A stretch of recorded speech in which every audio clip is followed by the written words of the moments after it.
André Sabini. André Sabini, que lo tenemos, ahora le vamos a preguntar en qué lugar está. Él nos va a hablar del efecto antiestresante frente a situaciones de alto estrés térmico e hídrico. Qué mejor que pensar en alto estrés térmico e hídrico en Paraguay.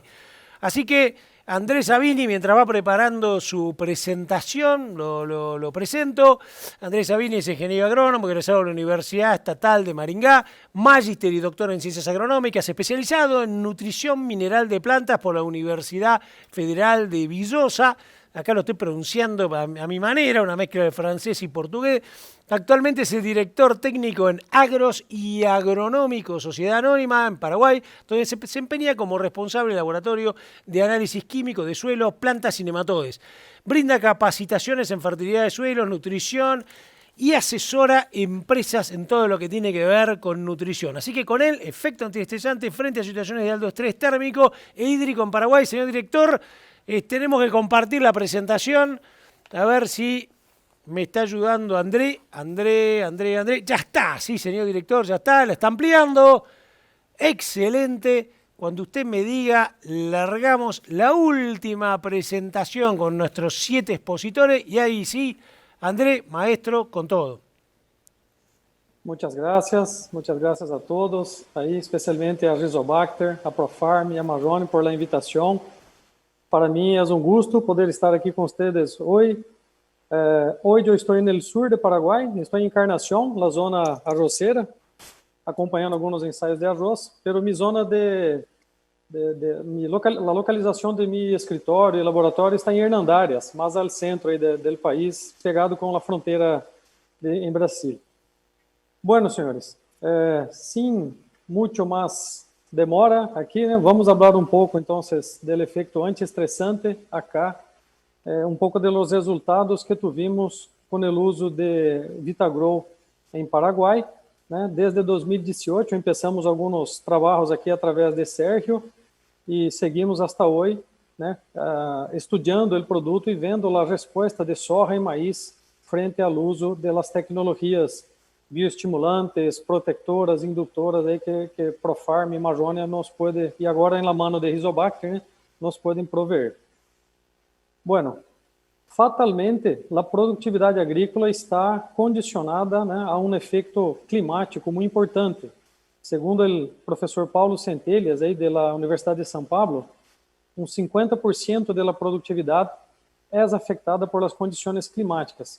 Lastimosamente, isso não está totalmente em nossas mãos, o controle dessa condição. Pero podemos usar estratégias para minimizar estes problemas, né? Eu tenho a sorte de ser o último apresentador hoje, porque os demais fizeram excelentes explicações aí sobre estresse, sobre a fisiologia, sobre os bioestimulantes, né? Então, vou poder acelerar um pouquinho acá a parte introdutória, né? Em relação a condições climáticas, realmente este é um promédio da zona acá da fronteira entre Brasil e Paraguai. Nós podemos ver que lá a condição de chuvas acumuladas dentro do período do ano passado, verano, até este momento, é bastante inferior ao promédio dos últimos 5 anos. E as temperaturas promédias máximas também tiveram picos, né, para arriba e para baixo acá, bastante importantes em comparação com o promédio dos 5 últimos anos em la zona. Ou seja, nós realmente passamos por cambios climáticos importantes e isso afeta o crescimento e a produtividade dos cultivos. Obviamente, a soja, o maíz, né, todos os cultivos têm uma zona ótima de crescimento em relação à temperatura. Para a soja, está aqui ao redor de 25 a 32 graus, né? E sabemos que estas são condições difíceis de atender em situações de cultivo a campo, né? Em campo.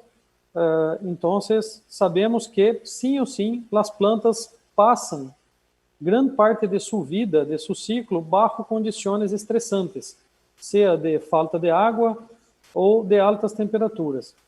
Hablando das zonas tropicales, ¿verdad?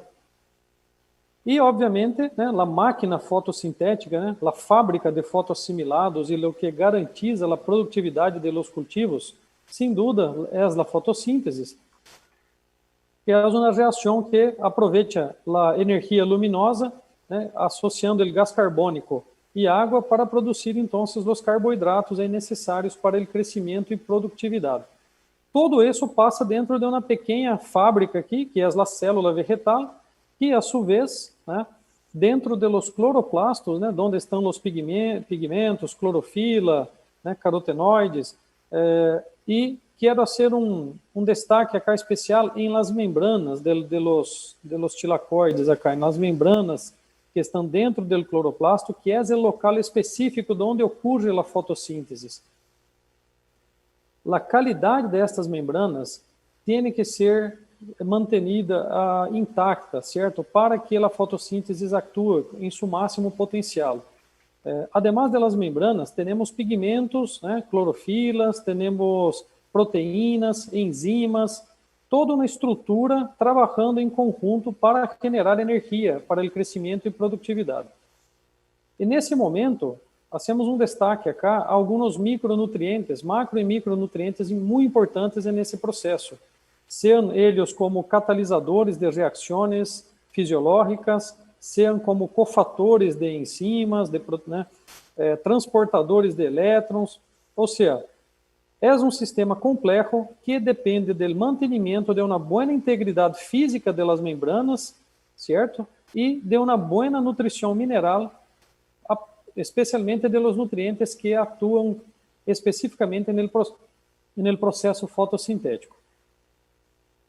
Quando uma planta sofre através de um fator de estresse, e aqui hacemos destaque com maior ênfase a água e temperatura, a planta automaticamente sofre algumas alterações em seu metabolismo e lança mano de adaptações. Como resultado, dependendo do tamanho, da força do estresse que a planta ha passado, como resultado podemos ter prejuízos em crescimento da planta, em produtividade e em qualidade do produto final, seja ele grano ou um fruto, certo? Todo isso vai depender do tamanho do estresse e do tempo de atuação desse estresse sobre a planta.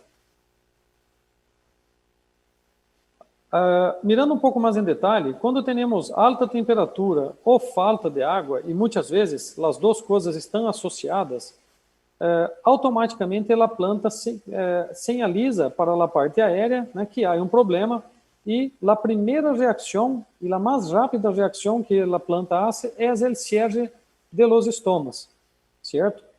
Obviamente, é uma condição que evita a perda de água, a planta cierra os estomas realmente para evitar a perda de água, pero ao mesmo tempo isso incorre em uma menor entrada de gás carbônico em la hoja, automaticamente isso reduz a taxa fotossintética e de aí começamos a ter uma reação em cadeia com danos fotooxidativos que vai levar à redução de crescimento e perda de produtividade.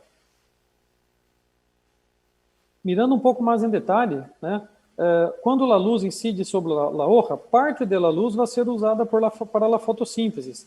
Parte vai ser dissipada em forma de calor, outra parte pode ser dissipada em forma de fluorescência da clorofila, e o excesso de luz vai generar os produtos tóxicos que vão estimular a planta que desencadene seu mecanismo de autodefensa, a produção de enzimas, a superexpressão de algumas enzimas claves, ou a síntese de osmoprotectores. Todo isso para o quê? Para tentar minimizar ela mesma as condições estressantes, e dependendo do grado do estresse, isso então vai generar danos em las membranas e proteínas, e por aí já sabemos o prejuízo que vai ter a nível de fotossíntese, crescimento e produtividade. E nesse ponto, vemos aqui que há substâncias e microelementos, e substâncias osmoprotectoras que a planta tem condições de fazer, pero nesse momento é que vemos que Vitagrow tem a possibilidade de, ao mesmo tempo, prover microelementos para a planta e estimular a planta que produza seus osmoprotectores ou, quizás, dentro da composição já teneram também alguma coisa de substâncias osmoprotectoras, né? Então, é aqui o ponto clave do êxito do uso dos bioestimulantes. Partindo, então, seguindo agora com alguns resultados da investigação em Paraguai, né? Aqui está uma foto de nosso campo experimental aí em Hernandarias. Hoje estamos com 5 campos esparcidos aí dentro do território paraguaio. Uma foto aqui de uma adaptação, uma proteção para a aplicação de produtos foliares, né, simulando uma aplicação tratorizada. Esta é uma foto do ensaio de maíz safrinha que hicimos este ano, em uma condição terrível de pouca lluvia e altas temperaturas. Né? Aqui podemos ver o tamanho, né, do estresse que estas plantas estavam sofrendo. Al início vino bem, né, conseguimos regar um pouco, pero del medio para el fin del ciclo, as condições de temperatura e umidade foram terríveis e realmente tivemos teto produtivo muito baixo neste maíz. Neste experimento, provamos os produtos de Profarm, de Marrone, né, em tratamento de semilha, em tratamento foliar de maíz e sumando, né, semilha mais foliares. E, como les disse, há um teto produtivo muito inferior ao esperado, né? Pero vemos claramente que à medida que fomos aplicando as tecnologias e, además de isso, sumando as tecnologias de semilha mais foliar, tivemos incrementos muito importantes em rendimento de grano. E isso corrobora com o vigor da planta, né, medido através do índice de clorofila, como vemos acá. Então, as aplicações em semilha e foliares, ou mesmo o efeito sumatório de semilha mais foliar, foram significativamente superiores ao testigo sem aplicação.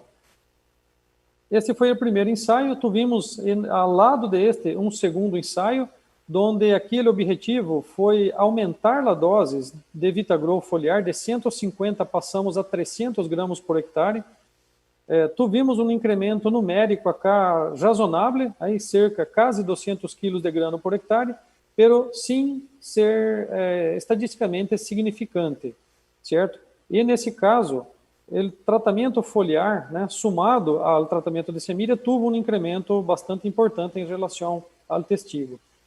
Os mesmos dados corroboram com o vigor da planta medido através do índice NDVI, através do equipo portátil, o Green Seeker, né?